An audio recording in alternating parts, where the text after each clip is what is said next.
just appalls me that we don't have any resources down here. It really does. And I see that with trying to build a goddamn just a tennis court or just fucking like if I wanted to build a biological whatever the hell, like so many stipulations here for nothing. I understand California. California's got a ton of stipulations. You can't build this here, you can't do that. But California is paid.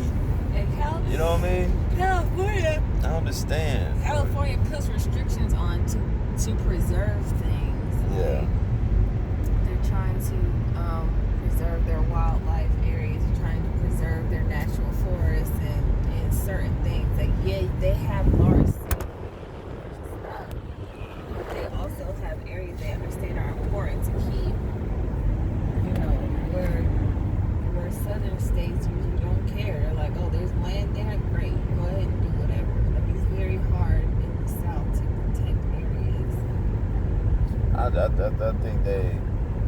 I think they let's say, oh, there's land there. Depending on who you are and what you want to do with it, they'll let you. But California is more like no nonsense. Like, nah, man, we don't care who the fuck it is. Yeah. You know, we need to preserve this area. And Georgia's like, oh, well, you know, for the right price, we can go ahead and if you know somebody, or if you know what I'm saying, it's more like nonsense, man. Like, I see a hole, like, that's what I'm saying, I see somebody's house with a hole, and that's what I mean when 80% of Georgia's land is privately owned. That's fucked up. That says something. Privately owned, and yet we still not we still don't make no money. That means someone bought this. That means some person bought this land, or it was passed. Most likely, it was passed down generation for generation, based on a damn, you know, Confederacy and shit. This is what I really believe. This land was passed down from some millionaire plantation owner to his family and shit, and they just kept it and passed it down, and people just freaking used it to do whatever. Because I see somebody that have 300 something acres, you know what I'm saying, down here, and it looks like shit. You know what I mean? Like, you not even like that damn this wildlife sanctuary I went to. It's like, bro, this ain't even a damn sanctuary. This looks like crap. Like, you got all this land, it looks like, and you not even, like, what are you doing, man? You know what I'm saying? But then you gotta think too, that's a lot of land to maintain. That's why I was saying, you wanna buy all this land and stuff, who's gonna maintain that shit? Yeah, I understand that. It requires, and that's part of the reason why they had slaves, because who else is gonna maintain all that land? You can't do it by yourself. You can't do it just your family. There's a whole investment to be made by the government, but it has to be. But again, they don't want to take that money. But there's a whole investment to be made. If I buy 200 acres of land, and I have its own ecology built in it. I have its own running, just like you've seen that little ecosystem next to the apartment complex, the little swamp or whatever, right? And if I create a swamp ecology, a singing bird ecology where I have flowering branches and shit for these birds to come to, there's something to be said about that. People will invest in that because it's a preservation, and scientists can go and find birds that they can test, and they can, you know what I'm saying, stuff like that, as opposed to having to go out to the middle of the fucking Brazil, you know what I'm saying, to find some shit. It's right. Like, I've made my own ecology here, and the feds will invest in that for research purposes. But you gotta think too, everybody doesn't want the feds on their property. That's what I'm saying. That's what I'm saying about the South, though, is that particularly the South, I believe, is so inherently rooted in Confederate thinking and conservative thinking that they just refuse to let any other people touch anything besides them. Even like, they'll literally go down with the ship.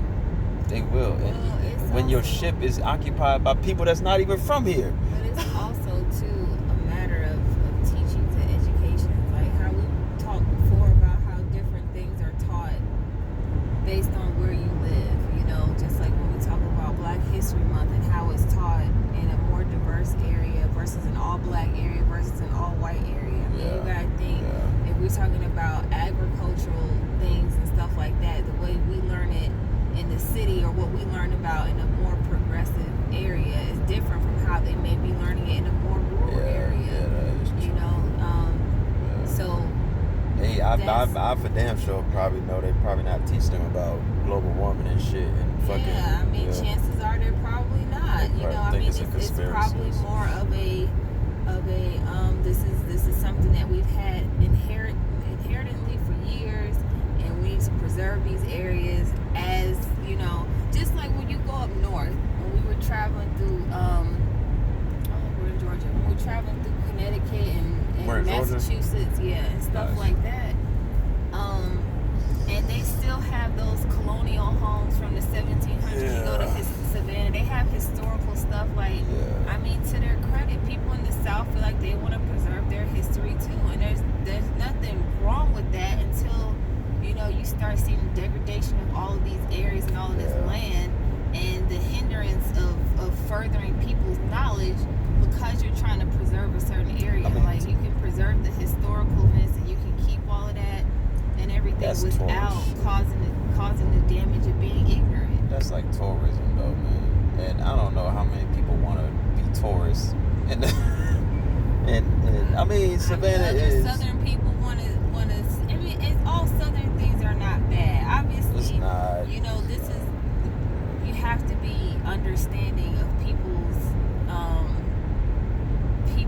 way of life at the time. Like, I mean, at the time, it wasn't seen as wrong to have slaves. You know what I mean? Yeah, we look at it now, we're like, it's fucked up. But at the time, it wasn't seen as a bad thing. That was just something that happened. And then all of a sudden, it's like, oh, well, this person up north said it's bad, but you're not losing out on anything because it's not your farmland, it's not your area. I mean, specifically, I don't think it's the act of owning them. I think it's the act of refusing to give up after everyone else, after the climate has already changed.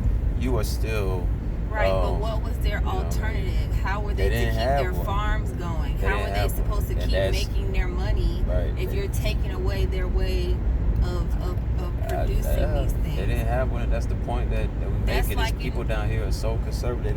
They just can't progress forward. But give them the option. Like, give them an alternative. Up here, we went through the industrial industry. It's like, oh yeah, everything is run off machines and blah blah blah. But then you find out people are getting sick, people are getting hurt, people are dying.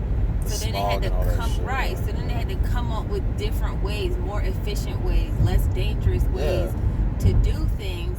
But, you know, you were given that alternative. Nobody came up to the north.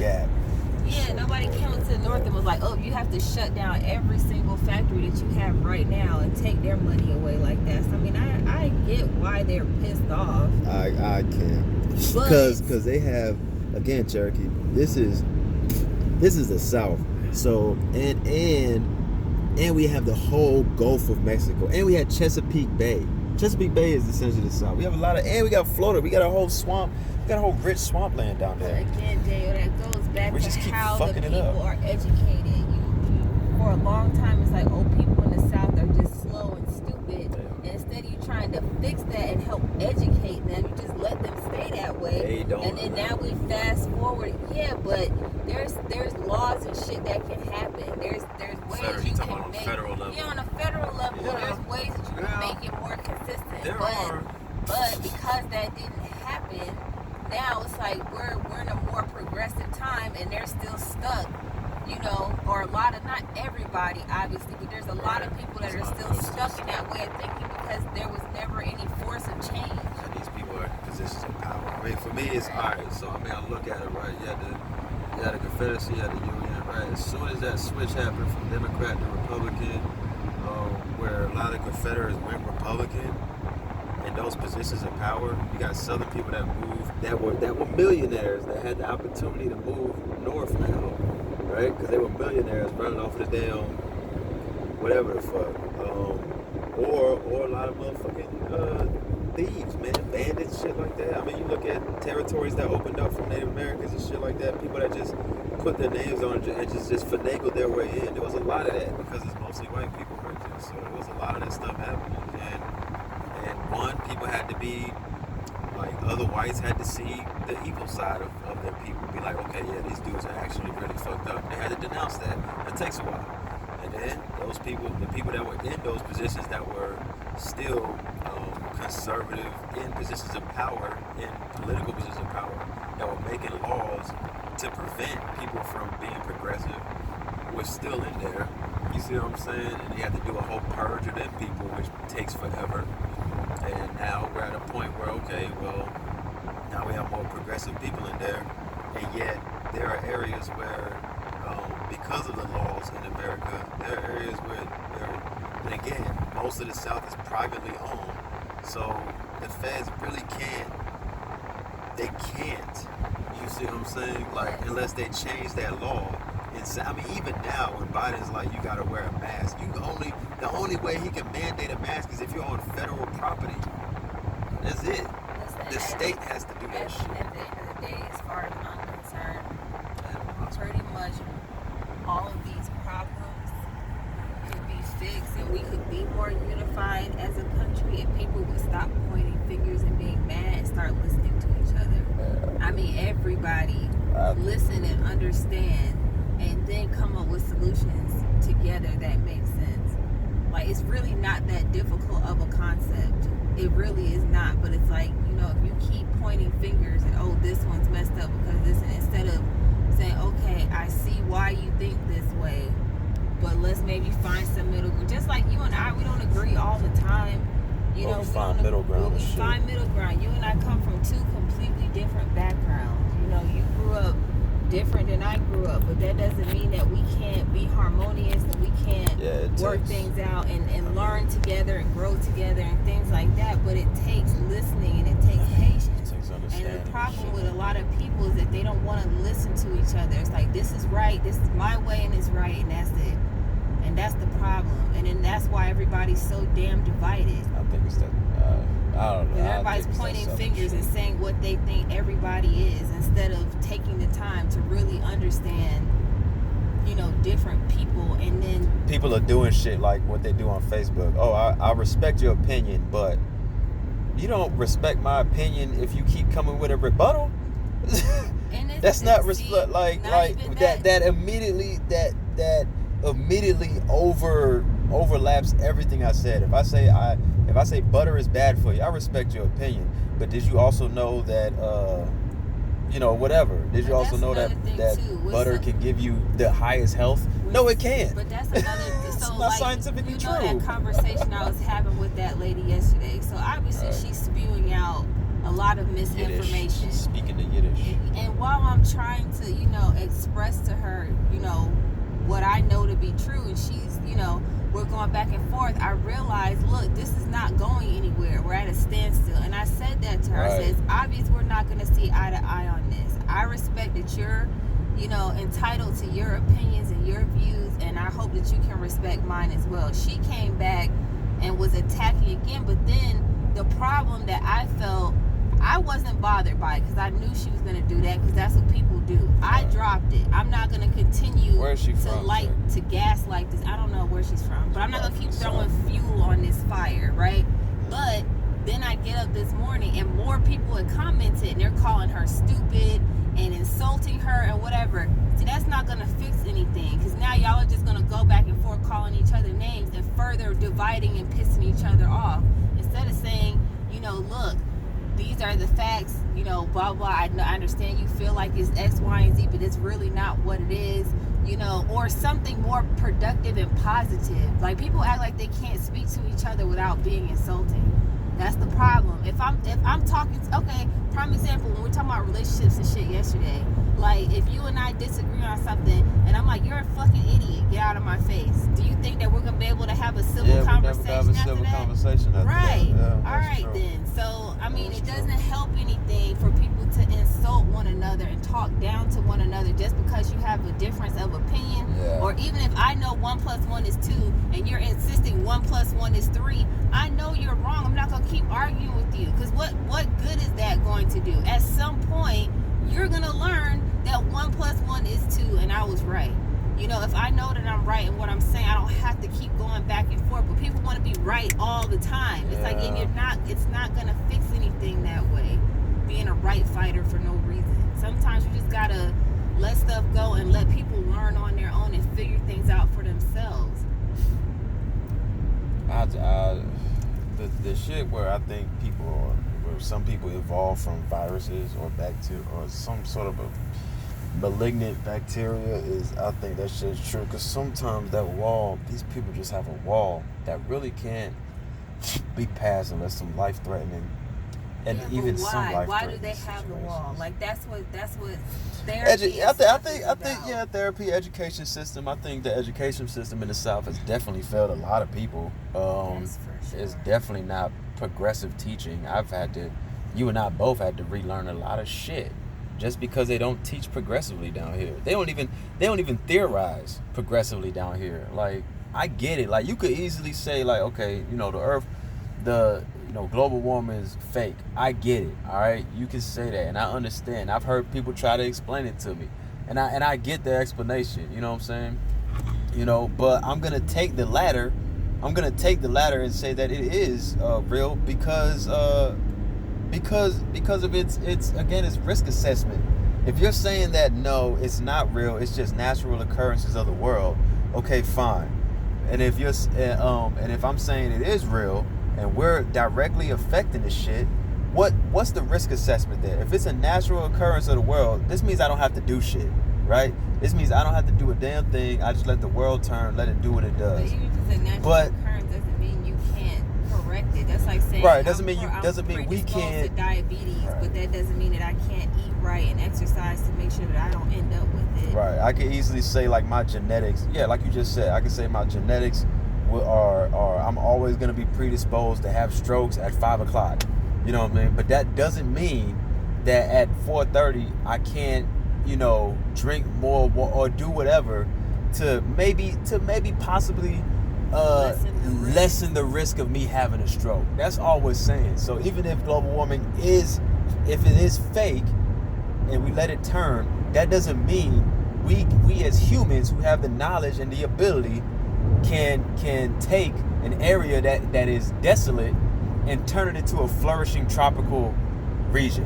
But like, my thing is, does it hurt anything? So back to your point about wearing the mask. Like, okay, COVID comes out, nobody's sure if it's airborne, whatever. Y'all just y'all want us to just wear masks. For what, though? What's the risk assessment? You ask us to wear a mask, and for a lot of people, it's like, well, why should I have to? I shouldn't have to. But, like, honestly, does it hurt anything in the event that it is airborne, in the event that it is, this is before we had all this information, right? Yeah. In the event that it is contagious and airborne and this is that and the third, we don't know that yet. But does it hurt you to wear them? Does it hurt you to be preventative with these things? And what's so funny? If global warming is fake, if it's made up, we don't really know. I mean, if you're not really educated on it, you don't know that. Right? So you're just assuming it's a fake thing, but would it hurt you to do better, to take better care of the environment in case it is a real thing? It just requires extra work people don't want to do. I mean, same with religion. You don't know 100% for sure. Yeah, y'all out here. Yeah. Right. You practice religion blindly. You'll accept that, but it's like you don't know for sure. But in case it is, you want to live by these certain standards. Like, I'm not gonna lie, that mask thing. Well, it was never a conspiracy thing with the mask thing for me. It was more of the inconsistencies. I hate inconsistencies. It's like, wear a mask, don't wear a mask. Do this or don't do this. So I'm like, as soon as it came out, but again, that's on the president, right? But so see, that's you being stubborn. It was being stubborn as well. Yeah. As a healthcare provider, if I'm telling you, go ahead and just wear it as a precaution because we don't know, that goes back to my point. Everybody wants to do what they want to do instead of just, doing what's the betterment for everybody else. But you see, the reason why I don't like the inconsistencies is because of the aggressiveness of the other side of people. is because of that. You know, if I walk into a room wearing a mask and everybody in that whole room but is not wearing one, they look at me like I'm nuts. And by all means, who gives a fuck, right?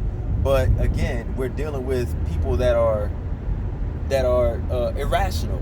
So they'll go in there and be like, look at this crazy dude wearing the mask. What's wrong with him? He has AIDS or some shit, or you got polio or some shit. But so I just want. So that doesn't bother me. Yeah, I mean, it doesn't matter for you. Me, when it first came out, I was like, look, I don't like the inconsistencies. You need to mandate everyone to wear it, because it doesn't make sense for me to have one and for me to be touching shit that this motherfucker here doesn't do, and I'm gonna get infected anyway. You know what I'm saying? Because everybody's not doing it. You know what I'm saying? So I was like, fuck it. You know, it's just so inconsistent, and that's why I think, you know, that federal shit. I mean, damn, do the risk assessment. You just putting some shit over your face, you know. And again, in the past, we used to wear bandanas, gang niggas wear bandanas, organizations that wear shit on their face and stuff like that, and we get persecuted for it. I walk it. If I wore what I have now, I remember this fucking school. If I wore what I have now, into a building 10 years ago. 20 years old. If I wore what I had now into a gas station, niggas think I come in there to rob their ass. Real shit, right? But like I said earlier, you just do what you know is the right thing to do, and then people will go. So in the beginning, I told you need to wear a mask, and you were refusing to wear one, right? Yeah. And I'm upset with you because I'm like, I'm not trying to get sick because you don't want to listen. We live in the same house. Now, had I been like, you know, you're an idiot, blah, blah, blah, and we went that way, then you probably never would have put a mask on just from that negative conversation. But it got to a point where I was just like, look, I'll just protect myself. You do what you're going to do. And then eventually you learn that, oh, shit, I do need to go ahead and do this. And that really applies to almost everything. Like, if you do what you're supposed to do, if you continue to do the right thing, if you care about the environment, if you care about, you know, educating people and helping people grow and be more progressive and things like that, you know, eventually other people will gravitate and see that that's the right thing to do, and they'll do it too. But you can't. I think that trip to Connecticut changed a lot too. That trip up north, because we left here to go up there, and everybody up there was wearing masks. And that was another thing too. Everybody up there was rocking masks. Everybody up north took it seriously from where we saw, and we went to all different kinds of places up there, and everybody was shut down. Everybody had curfew, and everybody was wearing the mask, and everybody was washing their hands. And you come back down here in the south, and everybody's just doing whatever they want. Right, and I was like, nope, I can't be a part of that. I gotta wear this mask. But look at our numbers, how bad our numbers were versus how bad they were there. That means there's more people here dying than there were up there. And if the government is not going to take care of you, if they're not going to tell you what to do, then you need to protect yourself. You know, it's nothing for you to put a mask on and wash your hands. I mean, I could see if they were telling you got to spend $800 and walk around with some type of ventilation device and you can't afford it. I mean, we're talking about putting a shirt or something just to cover your face. Yeah. Like, it to me, it wasn't that deep. For some people felt like, you know, this is an invasion of my human rights. I should be able to wear and do what I want and whatever. But, you know, that's people... that fear-mongering. But people also feel that way about abortion. It's my body. This would essentially be my child, my situation, whatever. Who are you to... So it's like, there's so many different things that this one situation applies to, and people just be more understanding and listen and figure out why people are opposed to it and try to find a middle ground, then things would be much better and much different. That takes fucking science and knowledge. It just takes patience and understanding and compassion. It takes humanity.